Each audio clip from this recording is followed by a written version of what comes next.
Our third email is from Ketoye in Nigeria, and he writes, "You don't have to remember where we met, doctor, but let me refresh your memory. We met under Iyabos's palm wine shade in one village where we used to drink palm wine. It's very sweet palm, doctor, you remember? And discuss about our country. And I have been following this show for a long while, and I have recommended it to as many people as possible. They have not been disappointed, not 1 second. You guys are really hitting the nail on the head in a very unique way. We miss tomato juice, and the new lady, she's killing it. Sweet something, doing a great job. She needs to be in her uniform though, and the noisemaker behind the scene, we love you so much. I am very proud of you guys. And this June 12th, whoever advised Buhari on the move to recognize that day officially did a great job. The labor of our heroes past shall never be in vain. That in some ways has been respected. We all thought that this present government had run out of advisors, but we refuse to be bamboozled. This country is in a bad shape. People are dying of abject poverty. Right to life cannot be guaranteed. Our roads are in bad shape. We don't have electricity. Fashola, we still want to argue. The educational system and institutions are in shambles.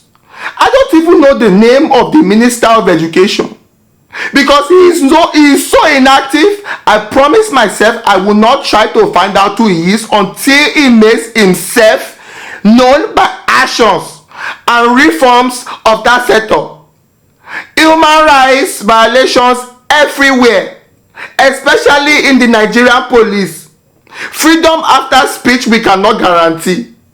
June 12th, declaration is welcome, but if nothing is done to salvage the country from the state we are currently in, which I believe the president and his present team lacks the will and the moral confidence to do, we will take the country back. Come 2019 with our votes. Enough is enough. Welcome to the show. My name is Dr. Damages. We are coming to you from the greatest city in the world, New York City. Yes. New York City is so great that we are set to pass a budget of $89 billion for this fiscal year. Wow! $89 billion. Wow. Do you know that is more than the budget of all the countries in West Africa? New York City, more than all the countries, maybe add East Africa self, all of them. New York City. You know, now the budget increased spending on several programs to help the youngest and the neediest New Yorkers. Oh yeah. The only person the budget will not help is the former mayor of New York City and the lead attorney of President Donald Trump. You know the person I'm talking about? Rudy Giuliani. Oh yeah. Rudy Giuliani is in trouble again. His third wife has filed for divorce, accusing him of having an affair with a married woman. Rudy! you know, this is it. Donald Trump is on the second one. Rudy is now going to the fourth because this one is gone. Now, divorces and affairs are not news in New York City. No. We do them all the time. It's normal. It's just like apple pie. The only reason why this is news is because just a few days ago, Rudy Giuliani accused Stormy Daniels, you know Stormy Daniels, the porn star who had an affair with President Donald Trump, of not having any reputation of any sort. But I'm sorry, I don't respect a porn star the way I respect a career woman or a woman of substance or a woman who has great respect for herself as a woman and as a person and isn't going to sell her body for sexual exploitation. That is my man. You know, there are some kinds of women that he has respect for, but not all women. Sounds like Trump, doesn't he? I know Donald Trump, and let's respect him. Look at his three wives, right? Beautiful women, classy women, women of great substance. Stormy Daniels. Oh, Rudy, my Rudy. You know, Rudy. after this third divorce, I hope something is left in your bank account. For your retirement, Rudy. I'm just, I care about you. New York City has nothing for you in the budget. That's why he's working for you. That's why you have to work until you're 90. Anyway, forget about Rudy. His client, President Donald Trump, made history last week in Singapore. Yeah, what other US presidents were afraid to do? Trump did it. Senator, it looks like now we're getting closer to the moment that these two leaders, President Trump and North Korea's leader Kim Jong-un, are meeting and shaking hands. You are watching history live as it happens in Singapore. It's the first time ever that a sitting U.S. president has gone and met with the leader of North Korea to sit down and have discussions. You see, wonderful handshake.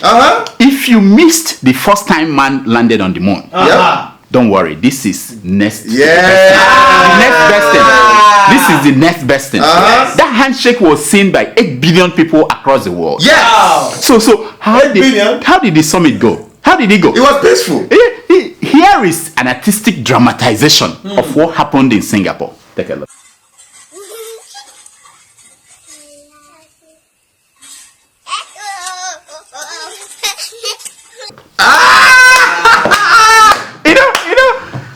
It can only end in one way. You know what I mean? Do we now have peace all over the world? Did Trump get the nuclear weapons from North Korea? No. You see, let's see what happened.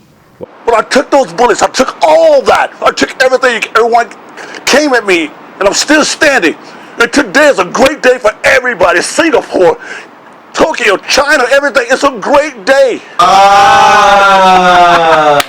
That's our man, Dennis Rodman. You know Dennis Rodman? Yeah, on the rebound. You know, he was the former best friend of Kim Jong-un before Trump came into the picture and then put that whole thing asunder. You see, all that I want to say is, who paid for Dennis Rodman's trip to Singapore? Because I know that even if he cleans all his bank accounts, he will not find enough money to buy ticket to Singapore. No, this is summer, my friends. This summer, air ticket is very expensive. You know, and Dennis Rodman is been broke. Anyway, let's hear from Trump himself how the summit went. Take a look. I think he's going to do these things. I may be wrong. I mean, I may stand before you in 6 months and say, hey, I was wrong. I don't know that I'll ever admit that, but I'll find some kind of an excuse. Of course. He will never admit it. Even if he admits it, his followers will never ever admit that he had admitted that he did something wrong. Ever. It doesn't happen. Now, unlike some of you, I am very optimistic about this Trump's outreach to Kim Jong-un. Yes. Remember that Trump met with the other atomic Kim. I'm talking about Kim But-un. And days after Kim Kardashian met Trump in the White House. Remember? What happened? Trump pardoned the woman. Pardoned the woman, the black woman that she went there to plead for. Yes, progress. Yeah, you see what I'm saying? And this was the outcome. Take a look.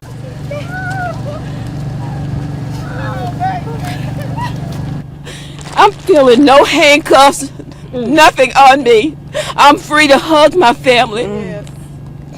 I'm free to live life. You see, this is joy. You know, embrace joy. You know. See, I bet you in 6 months' time, Donald Trump will have received the Nobel Peace Prize. Yes, and America will have taken possession of Kim Jong-un's nuclear weapons.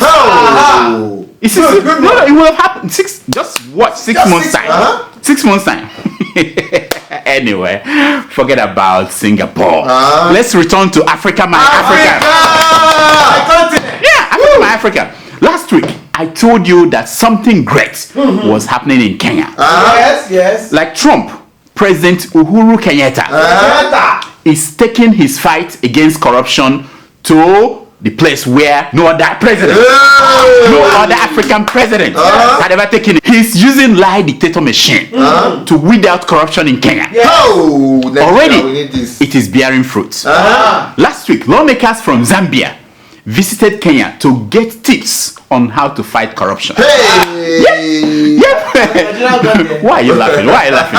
See the headline. I'm not making it up. By the way, why didn't the Zambians come to Nigeria for Mugu? Is it Mugu? No, Magu to give them tips. Didn't Magu convict another former governor from the Middle Belt? Yes. This is 2 in a row. And the presidential election is still 8 months away. Oh! You watch and see. But more are going to jail. That's part of the campaign. Yes.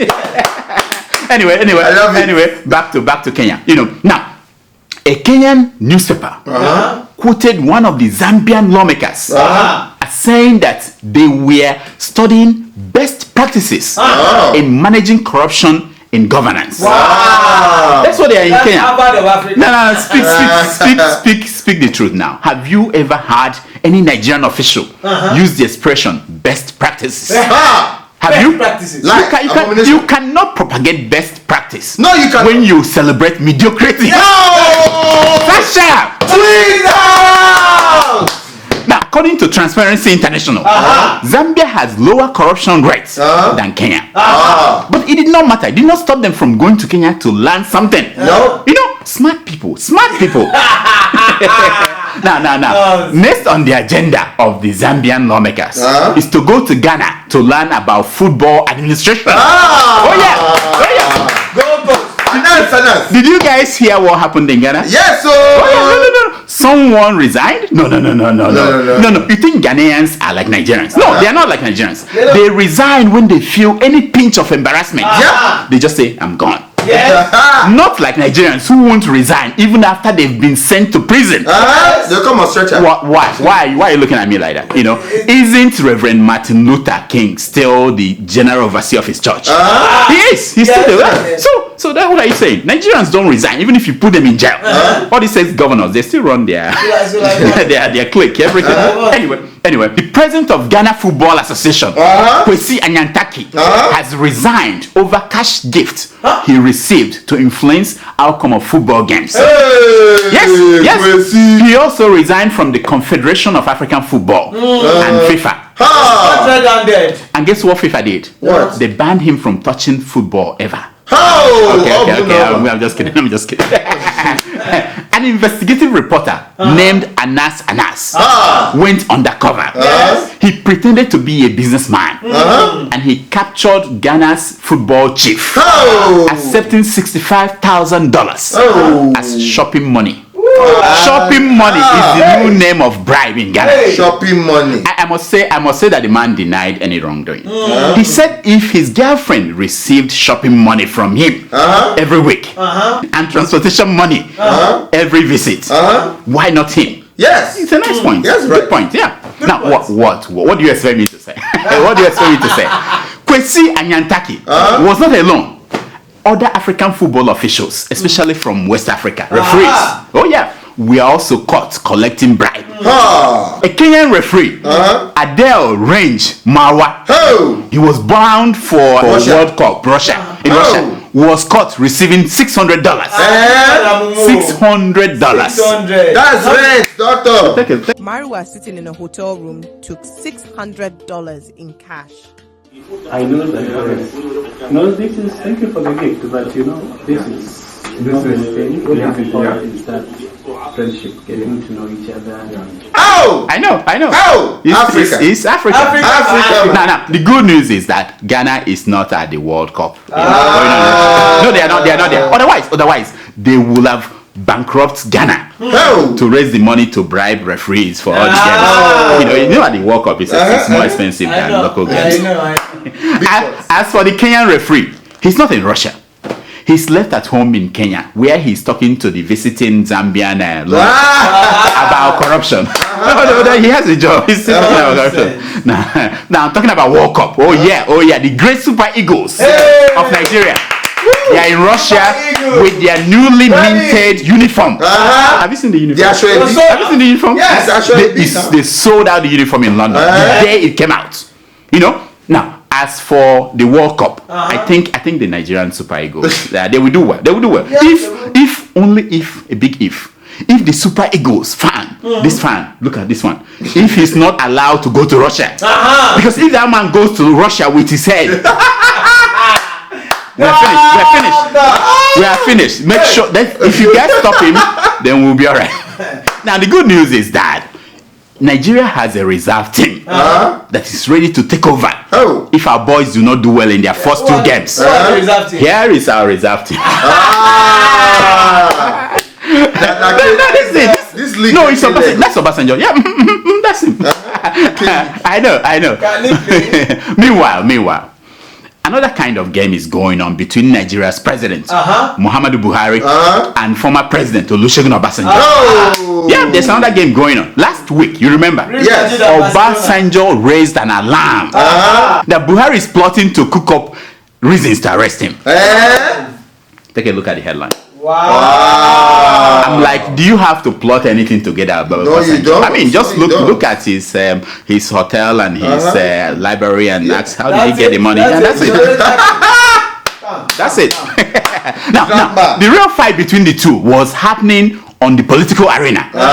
Buhari, ignoring protest from the likes of Senator Dino Melaye, has bestowed on Chief MKO Abiola the title of the Grand Commander of the Federal Republic of Nigeria. Now, this is an honor reserved for former heads of states. Does that mean that Abiola finally won the June 12th election? Is that what happened? Finally? Technically. After 25 years. Yes, so.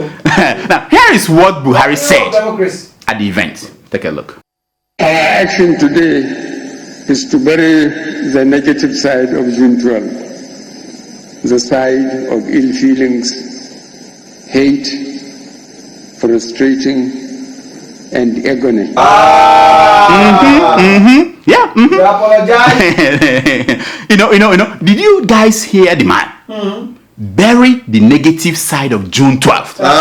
He said, ill feelings, hate, frustrations and agony. Now, in the last 3 years of Buhari's presidency, did anyone feel any kind of ill feeling, hate, frustration and agony? No, I don't think so. No, I don't think so. Anyway, even if you feel such, I'm talking to you, the Shiite of Zaire, the IPBOB of Umuahia, the Biafran, the Benue people, the dancing senator. Don't worry. Give Buhari another 25 years. From now. You know, they will. Will he make it? Doctor, will he make it? Take a look. What we are doing is celebrating and appreciating the positive side of June 12 that overcome our various divide, and the June 12 that produce unity and national cohesion. You see, the June 12th that we are celebrating is the one that produced unity and national cohesion. How? National cohesion? It's beautiful. Unity and national cohesion. You know what? One day, irony will slap the people who write these speeches for Buhari. Irony, we slap them. Unity and national cohesion. What a time to celebrate it. You know, what a leader to utter those words. Yes. Go on, Buhari. Go on, Mr. President. This retrospective and posthumous recognition is only a symbolic token of redress and recompense for the grievous injury done to the peace and unity of our country. Oh, Sai Baba. Wow. I said it. I told you the whole Abiola thing was a symbolic token of redress. Or is it distress over 2019 election? Is it redress or distress? It's distress. But give it to Buhari. He apologized to the family of MKO. But is he apologizing on behalf of Nigerians or on behalf of the military? Who is he representing? Or the government? Anyway, take a look. On behalf of the federal government, I tender the nation's apology to the families of late MKO Abiola,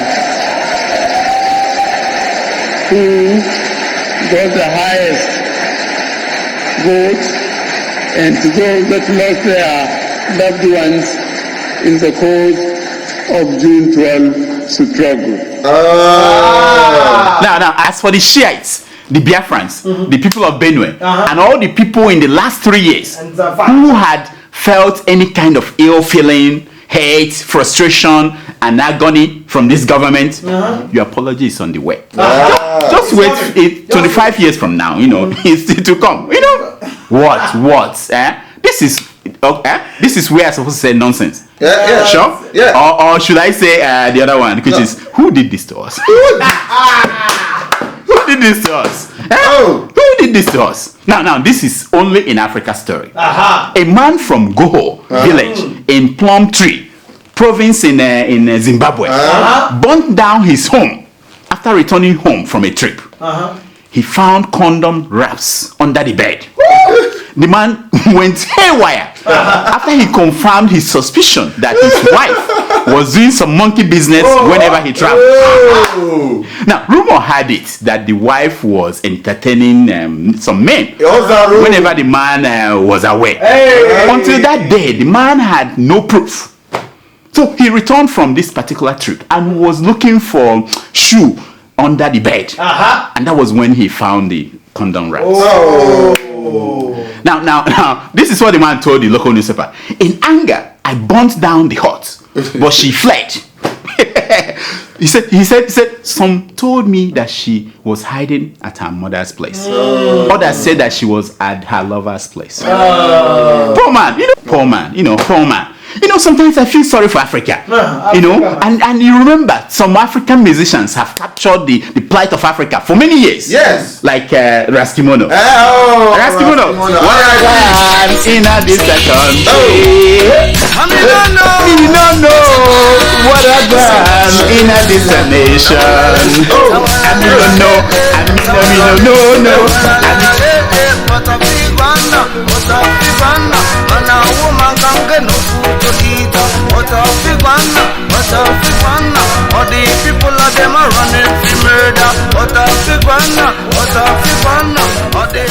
May his soul rest in peace. May his soul rest in peace. Raskimono, we love you.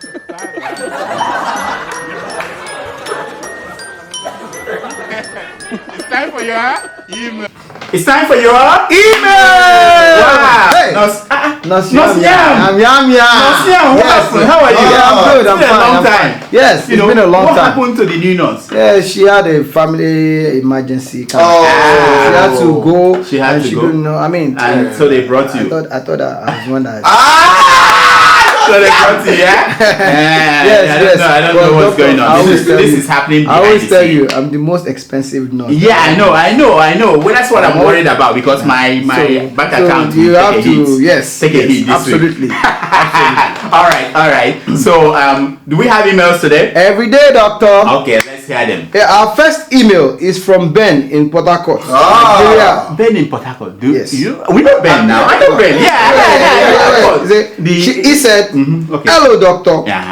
I've been a fan since episode 175. Wow. This is the right guy. Keep on keeping on, sir. But I don't like the way you abuse our outspoken politicians like Dino Malaye, Femi Fani-Kayode, Peter Fayoshe, Ayodele, Common Sense Senator Ben Bruce, and others, but only ask questions when it comes to Buhari. Who did this to us? Okay, Ben, thank you so much for your mail. Thank you. Abuse is such a strong word. Believe me, it is an honor to be considered worthy of mention on this show. Yes. Imagine after everything that happened every week. Yes. You are one of those people picked to be talked about. Yes. On this show. It's a great honor. I've been trying to get you on this show. I can't get on this show. Yes. They can't talk about me. Now, as for Buhari, have you seen Buhari supporters? Yes. Do you think abuse of any kind can reach them? You can. Yes. You have to find a different way. They are ardent followers. Maybe they can think, ask a question and let them answer. Maybe they will say, Next. Yes, our second and our final email is from Child from Port Harcourt. But Nigeria. I know you are new. We try to separate, we don't want different regions, different parts of the world, different, You're becoming too tribalist. Anyway, go ahead. Good morning, doctor. Yes, man. But we are in the evening here. And we can take that. Your show, I've been following since episode 23. What? And it's been informative, wow, educative, the amount of interesting, and highly rated by me. Ooh, can you tweet this out? You know? No. Highlight it. Can we put it on? Yes. As this is an endorsement. And he said, please, I just want to ask you, do you think Showore will get to the end of this race? Because I don't want to dash my hopes. So. Wow! Thank you, my man. You know. Like I was trying to tell you, email. When you select emails, go from different parts of the world, not just from one city. You know what I mean? Yeah. If you have a girlfriend from Port and you are sending signal to her through the show, let me know. But not just pick story. I randomly pick them. I'm not doing partiality. I'm just randomly picking them. It's not my fault. It's not my fault. Anyway, he was asking about whether Showore will get to the end of the race. Take it back. Now, what is the end of the race? Yes. As far as we know, God has told Fayoshe that Aso Rock is being prepared for him. No, he will take over from Buhari or Shibajo, whichever one decide. So if you were Showore, you should be visiting Apostle Suleiman. TB Joshua. To see if you can convince God to change his mind on Fayoshe. That's the point, is it not? Yes, That's the point. Anyway, this is my concern for today. It's taken from page 419 of the book, The Social Media Myth of Having It All, by an anonymous housemaid. And it says, you don't know if the roof is leaking until you are inside the house. That is so deep. This is That for you, is Anthony Boden, and all the people. Wow. You don't know if the roof is leaking Until you are inside. the house. Yes, wow. Until next week, I'm Dr. Damages. I diagnose You heal yourself. To our Muslim viewers, we wish them happy Eid al-Fitr. and Nigeria, we wish you success at the World Cup and happy democracy day. That one not pass. Anyway, We are continuing to do that. We are celebrating live, So who do you think Nigeria will go for? We played a game on Saturday. I'm gonna play Naira bet. Oh, you're betting. I'm betting. No, you can I'm bet putting my odds. Maybe I'm thinking maybe we can. For the first time, I'm thinking maybe we can get to semi-final. Semi-final. Wow. See, you have to be optimistic. Doctor, you have to be optimistic. We have to be optimistic. No, my players, they're good. Mourinho said something about that. My African players will do well this time around. We'll do well. Yeah. We'll do well. All right. Next week we'll talk about. But the only mistake we made that we never visited TB Joshua or. They should have done that. They take care of everything. Give Caesar to the one that is for Caesar. Give God the one that is for God. And the one for TB Joshua. Give him. Because we don't want any pastor to come around and say, after we already won the World Cup, say, I said it. I predicted it right. Wait. Did they predict who will win? The pastors in January. They didn't predict. No, it's until when somebody wins, they say, I said it. I said it. The video. Nonsense. Nonsense. Thank you, Doctor. Good job very much.